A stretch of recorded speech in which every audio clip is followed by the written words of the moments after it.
வணக்கம். இது ஐபிசி தமிழின் இன்றைய பிரதான செய்திகள். முதலில் தலைப்புச் செய்திகள். யாழில் ஜனாதிபதி தேர்தல் தொடர்பான முன்னாயத்த செயலமர்வு.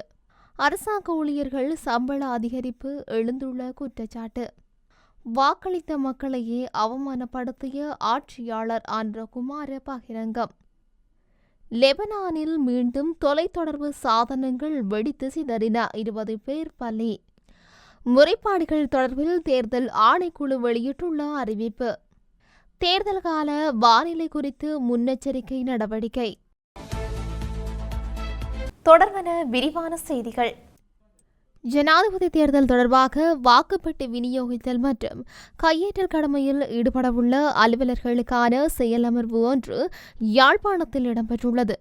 குறித்த செயலமர்வானது இன்றைய தினம் யாழ்ப்பாணம் மாவட்ட அரசாங்க அதிபரும் தெரிவித்தாட்சி அலுவலருமான மருதலிங்கம் பிரதீபனின் தலைமையில் மாவட்ட செயலாளர் கேட்போர் கூடத்தில் நடைபெற்றுள்ளது. இந்த செயலமர்வில் கருத்து தெரிவித்த தெரிவித்தாட்சி அலுவலர் எதிர்வரும் 21ஆம் தேதி நடைபெறவுள்ள ஜனாதிபதி தேர்தலில் வாக்கெண்ணும் நிலையமான யாழ்ப்பாணம் மத்திய கல்லூரியில் 41 நிலையங்களானது 511 வாக்களிப்பு நிலையங்களுக்கும் வாக்குப்பெட்டிகளையும் வாக்குச்சீட்டுகளையும் அதற்குரிய இதர ஆவணங்களையும் விநியோகிக்கும் மற்றும் கையேற்கும் நிலையமாக செயற்படவுள்ளது. அத்துடன் அந்த நிலையங்களுக்கு உதவி தெரிவித்தாட்சி அலுவலர்களாகவும் மற்றும் சிரேஷ்ட தலைமை தாங்கும் அலுவலர்களாகவும் நியமிக்கப்பட்ட அலுவலர்களின் பங்களிப்பானது காத்திரமானது. மேலும் எதிர்வரும் 20ஆம் தேதி காலை யாழ்ப்பாணம் மத்திய கல்லூரியிலிருந்து வாக்களிப்பு நிலையங்களுக்கு செல்லும் சிரேஷ்ட தலைமை தாங்கும் அலுவலர்களுக்கு உரிய வகையில் வாக்குப்பெட்டிகளையும் வாக்குச்சீட்டுகளையும் இதர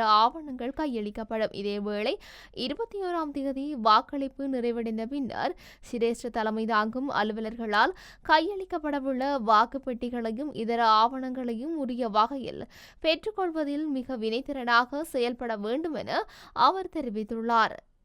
அரசாங்க ஊழியர்களுக்கு தபால் மூல வாக்களிப்பு நெருங்கிய போது சம்பள அதிகரிப்பை அறிவித்தமையானது தேர்தல் சட்டங்களை மீறும் செயல் என குற்றச்சாட்டு எழுந்துள்ளது. குறித்த குற்றச்சாட்டானது தேர்தல் வன்முறைகளை கண்காணிப்பதற்கான நிலையத்தின் தலைவர் பேராசிரியர் அர்ஜுன் பராக்கிரமவால் முன்வைக்கப்பட்டுள்ளது. கொழும்பில் நேற்று இடம்பெற்ற ஊடக சந்திப்பிலேயே அவர் இவ்வாறு தெரிவித்துள்ளார்.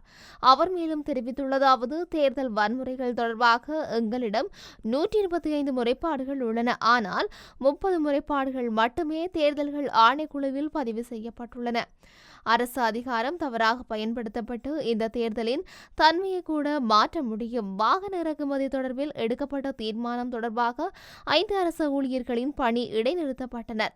வேலை நிறுத்தத்தில் ஈடுபட்டுள்ள அரச ஊழியர்களுக்கு கொடுப்பனவு வழங்காமல் தபால் வாக்களிப்பு திகதி நெருங்கிய போது கொடுப்பனவுகளை வழங்குவதன் மூலம் தேர்தல் சட்டங்களும் மீறப்படுகின்றன. பட்ஜெட்டில் வாகன இறக்குமதி குறித்து எதுவும் குறிப்பிடப்படவில்லை. பேராசிரியர் அர்ஜுன் பராக்கிரம குறிப்பிட்டுள்ளார். இலங்கையின் முன்னாள் ஆட்சியாளர்கள் தமது வாக்களித்த மக்களையே அவமானப்படுத்தியுள்ளதாக தேசிய மக்கள் சக்தியின் ஜனாதிபதி வேட்பாளர் அனுரகுமார திசாநாயக்க தெரிவித்துள்ளார். களுத்துறையில் நேற்றைய தினம் இடம்பெற்ற தேசிய மக்கள் சக்தியின் இறுதி பிரச்சார கூட்டத்தின் போதே அவர் மேற்கொண்டவாறு குறிப்பிட்டுள்ளார்.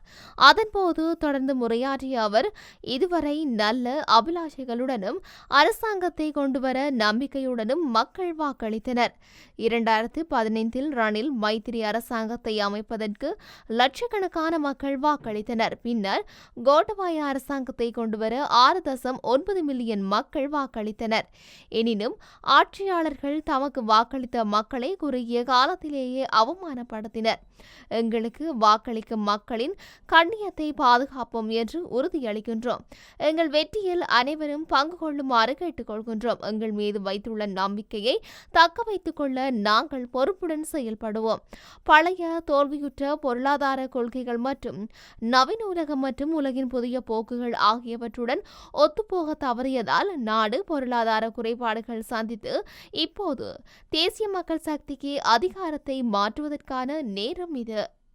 லெபனானில் மீண்டும் தொலைத்தொடர்பு சாதனங்கள் வெடித்ததில் 20 பேர் உயிரிழந்ததுடன் 450 பேர் காயமடைந்துள்ளனர். ஹிஸ்புல்லா அமைப்பின் உறுப்பினர்களின் வேக்டியோக்கள் வெடித்து சிதறியதால் இந்த உயிரிழப்பு ஏற்பட்டுள்ளது. பேஜர்கள் வெடித்து சிதறியதில் உயிரிழந்தவர்களின் இறுதி நிகழ்வுகளின் போது ஹிஸ்புல்லா அமைப்பின் உறுப்பினர்களின் தொலைத்தொடர்பு சாதனங்கள் வெடித்துள்ளன.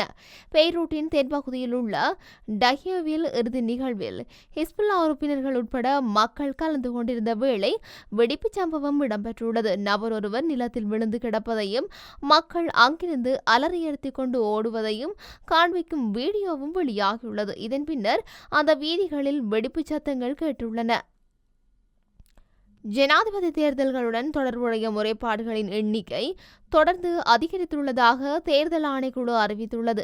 கடந்த 24 மணி நேரத்தில் 156 முறைப்பாடுகள் முன்வைக்கப்பட்டுள்ளதாகவும் அறிவிக்கப்பட்டுள்ளது. அந்த வகையில் ஜூலை 31ஆம் தேதியிலிருந்து செப்டம்பர் 17ஆம் தேதி வரை 4737 ஆக முறைப்பாடுகளின் எண்ணிக்கை அதிகரித்துள்ளன. இந்த காலப்பகுதியில் தேர்தல் வன்முறை தொடர்பில் 31 முறைப்பாடுகள் பதிவு செய்யப்பட்டுள்ளதாக தேர்தல் ஆணைக்குழு தெரிவித்துள்ளது. இதேவேளை 1438 முறைப்பாடுகள் தேசிய தேர்தல் முறைப்பாட்டு முகாமைத்துவ நிலையத்துக்கு 3299 முறைப்பாடுகள் மாவட்ட தேர்தல் முறைப்பாட்டு முகாமைத்துவ நிலையத்துக்கும் கிடைத்துள்ளன. இதுவரையில் கிடைக்கப்பட்ட ஜனாதிபதி தேர்தலுடன் தொடர்புடைய 4209 முறைப்பாடுகள் தொடர்பில் தீர்வு கண்டுள்ளதாக தேர்தல் ஆணைக்குழு தெரிவித்துள்ளது. எஞ்சிய 528 முறைப்பாடுகள் தொடர்பில் நடவடிக்கை எடுக்கப்பட்டு வருவதாகவும் ஆணைக்குழு அறிவித்துள்ளது. எதிர்வரும் நாட்களில் நாட்டில் நிலவும் வானிலை தொடர்பான முழுமையான அறிக்கையை வளிமண்டலவியல் திணைக்களத்திடமிருந்து தேர்தல் ஆணைக்குழு பெற்றுள்ளதாக தேர்தல் ஆணைக்குழுவின் தலைவர் RML ரத்நாயக தெரிவித்துள்ளார்.